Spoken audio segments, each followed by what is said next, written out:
Hello दोस्तों, नमस्कार। आज का टॉपिक है कि विशेषाधिकार क्या है और यह किन किन व्यक्तियों को और किन किन संस्थाओं को प्राप्त होता है।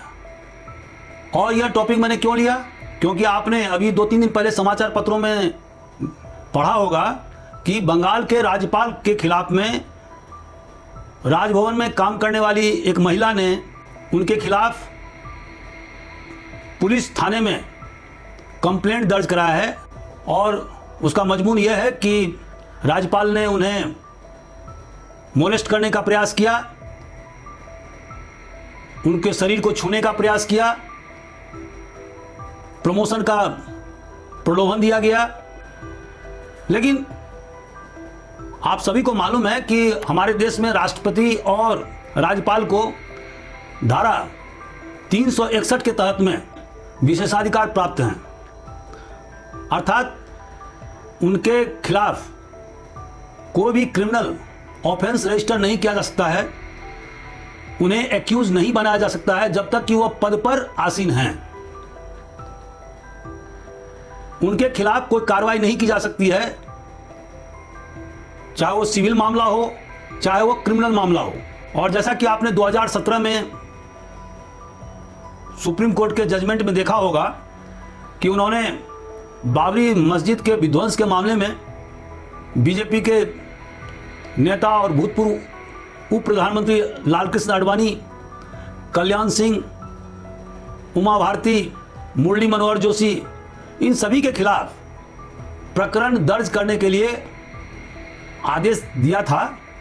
लेकिन चूंकि कल्याण सिंह उस समय राजस्थान के राज्यपाल थे, इसीलिए उनके खिलाफ में कोई कार्रवाई नहीं की जा सकती थी। और सुप्रीम कोर्ट ने यह भी कहा कि जब वह राज्यपाल के पद से हट जाते हैं तभी उनके खिलाफ में कार्रवाई की जा सकती है।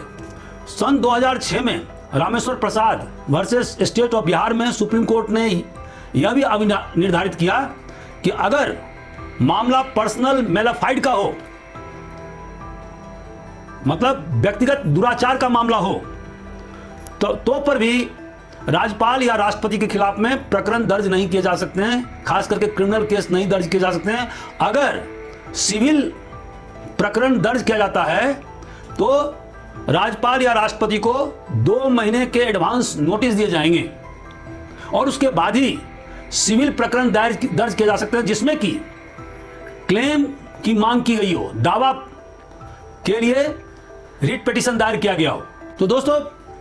आजकल हम देख रहे हैं, चाहे वो तमिलनाडु का मामला हो, चाहे वो केरल का मामला हो, या अभी हमने बंगाल के मामले का जिक्र किया, जहां जहां भी विरोधी दल की सरकार है वहां के राज्यपाल और वहां के मुख्यमंत्री में अक्सर तनातनी चलता है, एक टग ऑफ वार चलता है। कभी किसी राज्यपाल के द्वारा विधानसभा से पास किए हुए बिल को विथहोल्ड कर लिया जाता है, कभी उसे केंद्र के पास मंजूरी के लिए नहीं भेजा जाता है, बरसों तक बिल पेंडिंग रहते हैं राज्यपाल के पास में। और अभी सुप्रीम कोर्ट के हस्तक्षेप से केरल के राज्यपाल ने 5 बिल को मंजूरी दे दिया। यह हमारे देश के फेडरल स्ट्रक्चर के लिए शुभ संकेत नहीं है। मैं इसमें नहीं जाना चाहता हूं कि उस महिला के द्वारा जो मोलेस्टेशन का जो चार्ज माननीय राज्यपाल के खिलाफ लगाया गया उसमें कितनी सच्चाई है। लेकिन बंगाल के राज्यपाल और वहां के टीएमसी सरकार के बीच में पिछले कुछ वर्षों से लगातार एक किस्म का युद्ध चल रहा है। और अभी राज्यपाल को कूच बिहार जाने से इलेक्शन कमीशन ने मना कर दिया था। राज्यपाल ने राजभवन में एक पीस रूम खोला था, जिसमें कि यह बताया गया कि जो भी यहाँ पर कंप्लेंट दर्ज कराना चाहे वो कर सकता है, यदि वो राज्य के किसी भाग में हिंसा से संबंधित मामला हो। इस तरह हम देखते हैं कि राज्यपाल और राज्य सरकारों के विरुद्ध में, खास करके उन राज्यों में जहाँ पर कि विरोधी दल की सरकार है, आपस में हमेशा एक प्रकार से टेंशन चल रहा है। दोस्तों, जैसा कि आप जानते हैं कि हमारे देश में जब से संविधान लागू हुआ तब से समता का अधिकार एक मौलिक अधिकार के रूप में हमारे संविधान में दर्ज है। और इसका मतलब क्या हुआ कि कानून के समक्ष हर व्यक्ति समान है, चाहे वो किसी भी जाति का हो, वर्ण का हो, धर्म का हो, गोत्र का हो, क्षेत्र का हो। कानून के नजर में सभी लोग समान हैं और किसी भी व्यक्ति को समान सुरक्षा से राज्य वंचित नहीं करेगा। The state shall not deny equal protection to any person. धारा 15 में किसी प्रकार के डिस्क्रिमिनेशन या विभेद से पूरी तरह से मना ही किया गया है कि अगर वो जाति, धर्म, गोत्र, वंश या लिंग के आधार पर या प्लेस ऑफ बर्थ के आधार पर किसी प्रकार के डिस्क्रिमिनेशन किए जाते हैं तो उसको पूरी तरह से हमारा संविधान खारिज करता है। धारा 16 में इक्वल अपॉर्चुनिटी की बात करता है, 17 में पूरी तरह से अस्पृश्यता का निवारण करता है और धारा 18 में हर प्रकार के टाइटल को पूरी तरह से खात्मा करता है। केवल उन्हीं टाइटल को, उन्हीं पदवियों को रखा गया है जैसे भारत रत्न जो मेरिट के आधार पर दिए जाते हैं, या पद्म भूषण या पद्म विभूषण, या अगर किसी व्यक्ति का मिलिट्री में अचीवमेंट है या किसी ने खेल में जबरदस्त कामयाबी हासिल किया है तो उन्हें अर्जुन अवार्ड दिया जाता है या ध्यानचंद खेल पुरस्कार से नवाजा जाता है। लेकिन इसके अतिरिक्त किसी प्रकार का कोई प्रिविलेज या विशेषाधिकार या इम्यूनिटी मतलब छूट हमारे संविधान में नहीं दिया गया है। लेकिन दोस्तों इसका भी कुछ अपवाद है और आज मैं इन्हीं अपवाद के बारे में बात करना चाह रहा हूं। अभी मैंने जस्ट बताया कि हमारे संविधान में राष्ट्रपति और राज्यपाल को विशेषाधिकार प्राप्त है, अर्थात उन्हें किसी भी क्रिमिनल केस में आरोपी नहीं बनाया जा सकता है, कोई भी सिविल प्रोसीडिंग्स उनके खिलाफ में नहीं लाया जा सकता है। अगर लाया जाएगा तो केवल जब आप राज्य से किसी प्रकार का क्लेम मांगते हैं और वो भी जब आप 2 महीने के एडवांस नोटिस देते हैं तभी आप सिविल प्रोसीडिंग में दावा प्राप्त कर सकते हैं राज्य से। लेकिन इसके अलावा भी बहुत सारे ऐसे मामले हैं जिसमें कि संस्थाओं को या व्यक्तियों को विशेषाधिकार प्राप्त है, जैसे कि एक्ट ऑफ स्टेट। दोस्तों जैसा कि आपको मालूम है कि राज्य का 2 प्रकार का काम है, एक सॉवरेन काम है और दूसरा नॉन सॉवरेन काम है, क्योंकि आजकल राज्य वेलफेयर एक्टिविटीज में बढ़ चढ़ के काम करती है। तो जहां पर सॉवरेन काम है, सॉवरेन मतलब संप्रभु काम, इसका मतलब यह हुआ कि जैसे कि राज्य को ही पावर है, माने हिंदुस्तान के सरकार को यह पावर है कि वह युद्ध करे या शांति स्थापित करे या ट्रीटी करे। तो अगर मान लीजिए कि हिंदुस्तान और पाकिस्तान के बीच में युद्ध होता है और हिंदुस्तान की सरकार अपने संप्रभु की रक्षा के लिए सेना भेजती है और युद्ध के दौरान अगर बहुत सारे पाकिस्तान के नागरिक मारे जाते हैं तो ऐसी स्थिति में पाकिस्तान का नागरिक हिंदुस्तान की सरकार से किसी प्रकार का क्लेम या दावा या कंपनसेशन नहीं मांग सकती है। लेकिन बहुत सारे ऐसे मामले हैं जिसमें कि राज्य कॉमर्शियल एक्टिविटी करती है, सोशल और इकोनॉमिक एक्टिविटी में शामिल होती है, एक वेलफेयर स्टेट माने कल्याणकारी राज्य की स्थापना करती है। ऐसे मामले में अगर राज्य के द्वारा किसी प्रकार की कोई क्षति कारित किया जाता है तो जो विक्टिम है वह राज्य के खिलाफ दावा कर सकता है और कोर्ट उसे क्षतिपूर्ति या कंपनसेशन दे सकता है। राजस्थान राज्य विरुद्ध विद्यावती में सुप्रीम कोर्ट ने यह निश्चित किया कि आजकल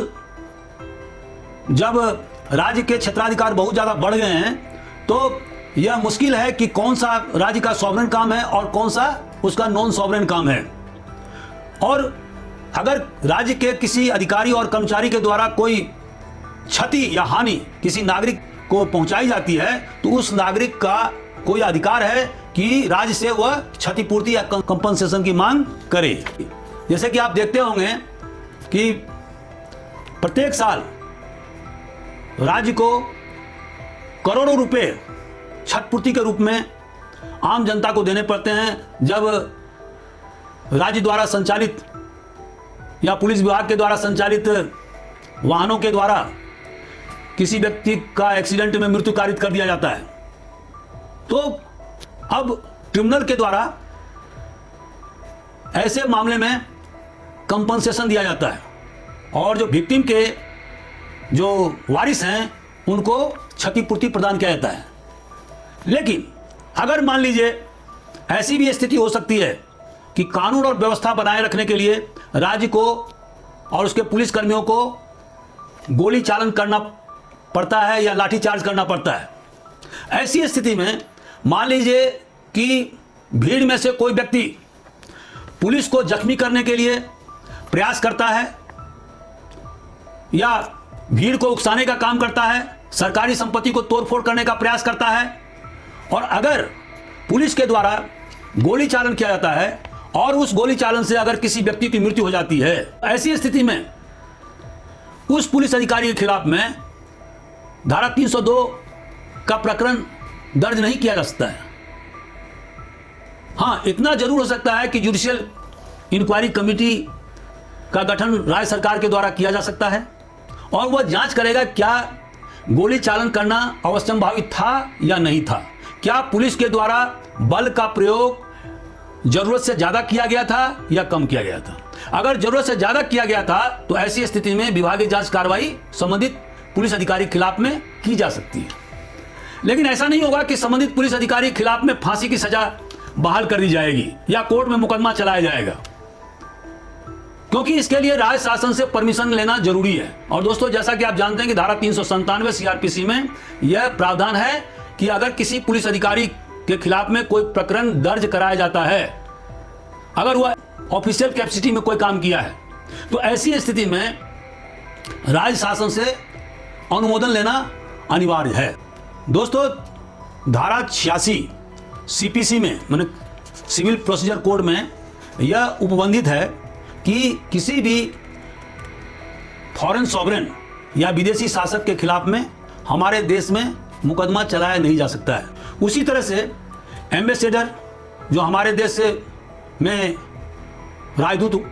दूसरे देश के आते हैं, या जो फॉरेन डिग्निटरीज हैं या इनवॉइस हैं जिनको दूत कहा जाता है, या हाई कमिश्नर जो कॉमनवेल्थ कंट्रीज में एक दूसरे कंट्री में जो राजदूत जो भेजे जाते हैं उसको हाई कमिश्नर बोलते हैं और अन्य देशों में उसे एम्बेसडर कहते हैं। तो एम्बेसडर के खिलाफ में या हाई कमिश्नर के खिलाफ में या फॉरेन इनवॉइस के खिलाफ में हमारे देश के कोर्ट में उन पर मुकदमा चलाया नहीं जा सकता है, क्योंकि उन्हें इम्यूनिटीज या प्रिविलेज प्राप्त है। दोस्तों, सरकारी अधिकारियों के खिलाफ में, जैसा कि अभी मैंने बताया था,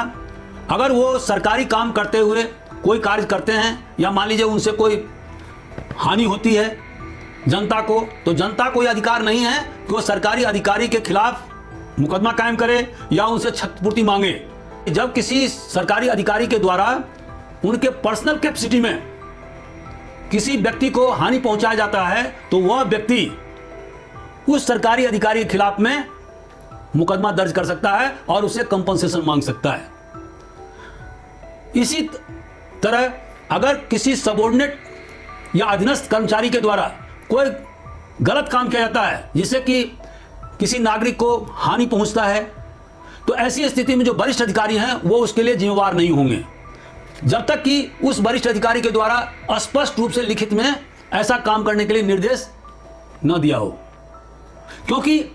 यहां पर जो अधीनस्थ अधिकारी हैं और जो वरिष्ठ अधिकारी हैं उनमें इंप्लायर और इंप्लाई अर्थात मास्टर और सर्वेंट का रिलेशनशिप नहीं है, बल्कि दोनों माने वरिष्ठ और अधीनस्थ अधिकारी राज्य शासन के अधीन काम करते हैं। दोस्तों, हमारे क्रिमिनल लॉ में माइनर माने जो 18 साल से कम उम्र के बच्चे हैं उन्हें माइनर कहा जाता है, मान अल्पवयस्क, और उनके खिलाफ में कोई भी प्रकरण दर्ज नहीं किया जा सकता है। हमारे ताजीरात हिंद में 1 साल से लेकर के 7 साल के बच्चे के द्वारा जो भी कार्य किया जाता है उसे उसके कार्य के लिए अगर वो गलत काम भी किया है, जैसे कि किसी का नुकसान पहुंचा है, तो उसके खिलाफ में कोई प्रकरण दर्ज नहीं किया जा सकता है। 7 से 12 साल के बच्चे के द्वारा अगर कोई ऐसा काम किया जाता है जिससे कि किसी व्यक्ति को क्षतिकारित हुआ है तो कोर्ट के द्वारा यह देखा जाएगा क्या जब वह ऐसा काम कर रहा था तो क्या उसका मेंटल फैकल्टी सही था या उसमें सोचने समझने की शक्ति भरपूर थी। अगर ऐसा नहीं है तो उसके खिलाफ में कोई प्रकरण दर्ज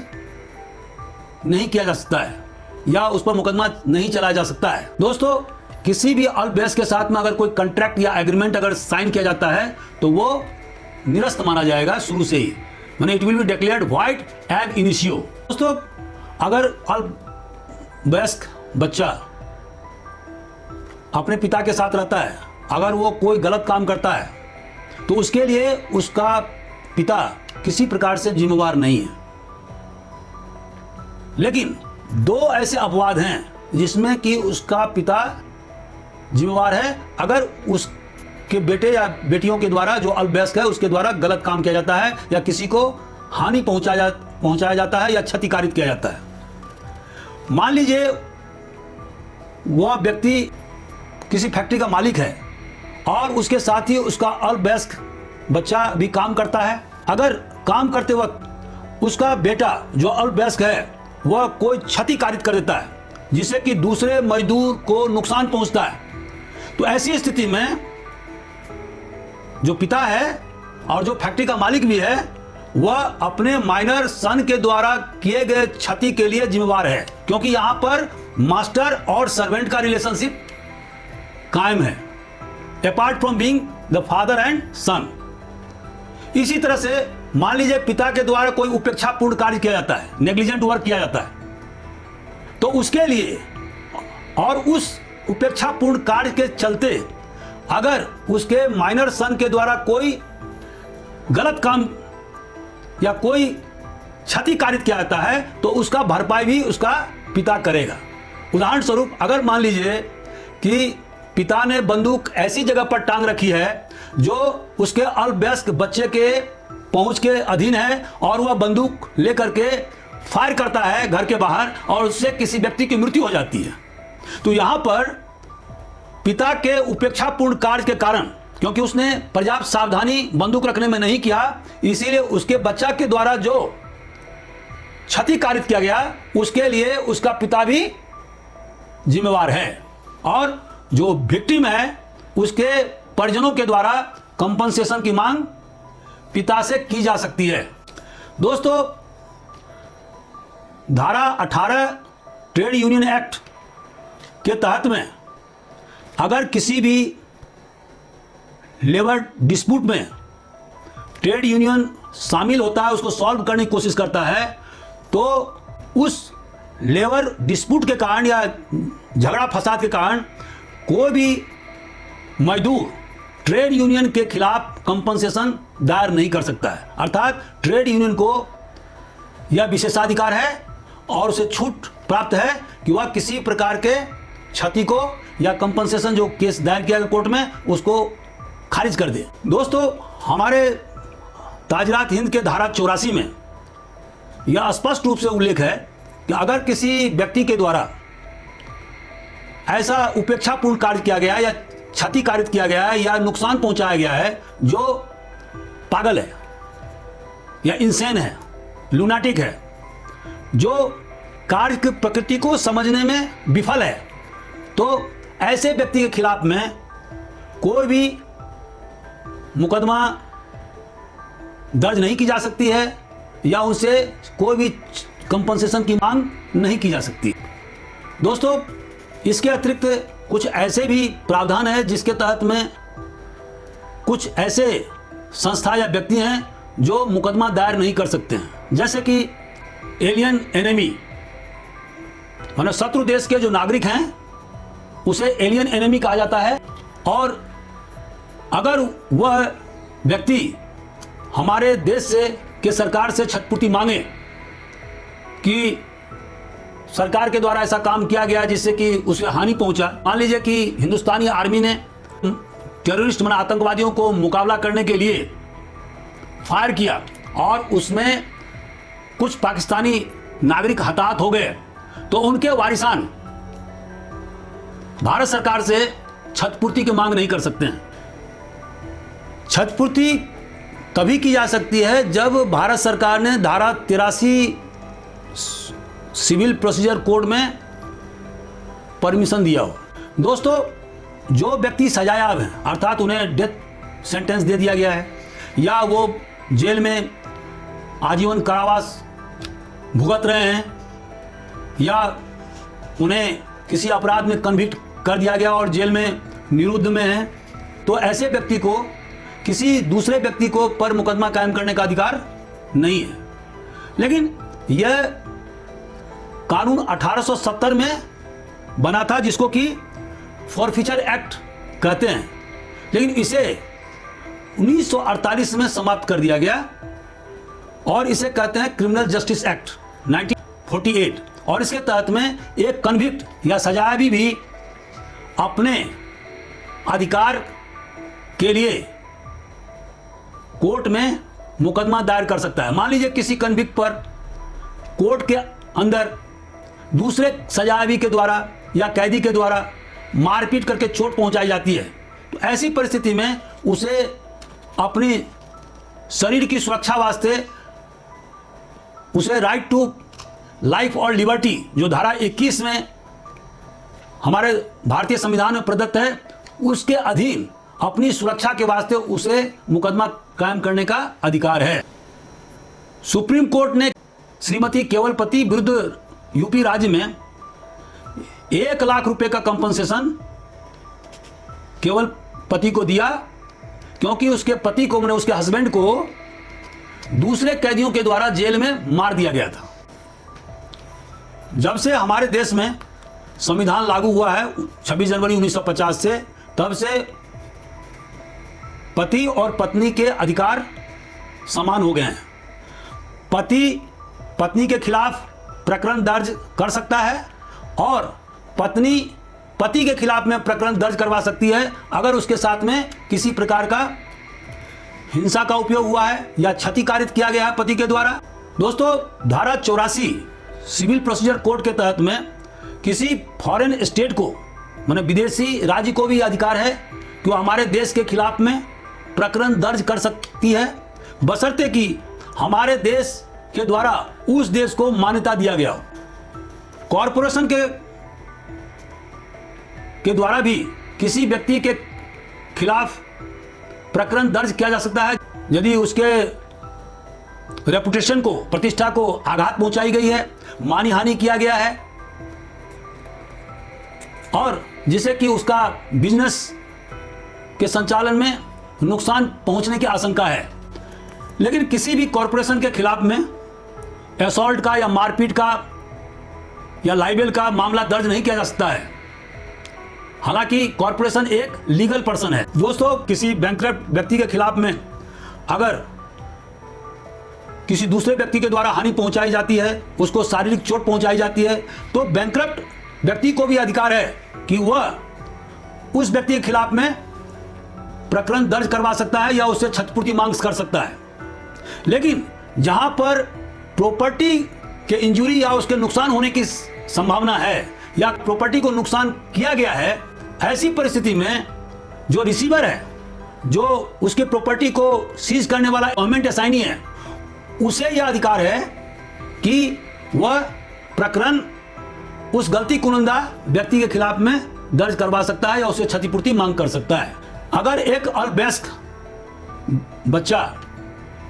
के साथ में कोई व्यक्ति मारपीट करता है या उसे क्षति कारित करता है, तो उसके गार्जियन के द्वारा प्रकरण दर्ज करवाया जा सकता है या उसका जो बालिग दोस्त है उसके द्वारा ऐसा प्रकरण दर्ज करवाया जा सकता है या क्षतिपूर्ति की मांग की जा सकती है।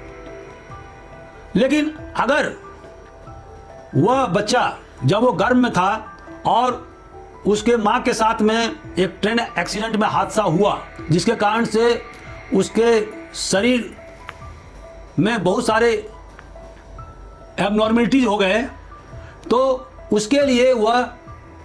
पैदा होने के बाद में वह कंपनसेशन की मांग नहीं कर सकता है। ऐसा इंग्लिश लॉ में विधान है, लेकिन कनाडा के लॉ में इस विधान को खत्म कर दिया गया है। मतलब वहां अगर ऐसी परिस्थितियां होती है कि अगर कोई बच्चा मां के पेट में है और किसी एक्सीडेंट के कारण से उसमें कोई डिफॉर्मिटी पैदा होता है या माँ को नुकसान पहुंचता है, बच्चा को नुकसान पहुंचता है, तो ऐसी परिस्थिति में बच्चा जब पैदा होगा तो उसके बाद उसको उस गलती कुनिंदा एजेंसी या सरकार के खिलाफ में प्रकरण दर्ज करने या उससे क्षतिपूर्ति मांगने का अधिकार है। हमारे देश में ऐसा कोई नियम कानून नहीं बनाया गया है और इसलिए जितना जल्दी हो सके इस विषय पर भी कानून बनाया जाना उचित होगा। दोस्तों, इस तरह से हम देखते हैं कि हालांकि हमारे देश के संविधान में धारा 14 से लेकर 18 तक समता के अधिकार का उपबंध किया गया है, हर व्यक्ति को कानून के समक्ष समान रखा गया है, लेकिन फिर भी कुछ ऐसे संस्था हैं, कुछ ऐसे व्यक्ति हैं जिन्हें प्रिविलेज या विशेषाधिकार प्राप्त है और उनके खिलाफ मुकदमा दर्ज नहीं किया जा सकता या उनसे क्षतिपूर्ति नहीं मांग की जा सकती है। उसी तरह कुछ ऐसे भी व्यक्ति हैं जो प्रकरण दर्ज नहीं करवा सकते हैं और क्षतिपूर्ति की मांग नहीं कर सकते हैं। तो मैंने डिटेल में इसकी व्याख्या प्रस्तुत किया है। आपको यह वीडियो कैसा लगा, आप अपनी टिप से जरूर हमें अवगत कराएं। Thank you very much.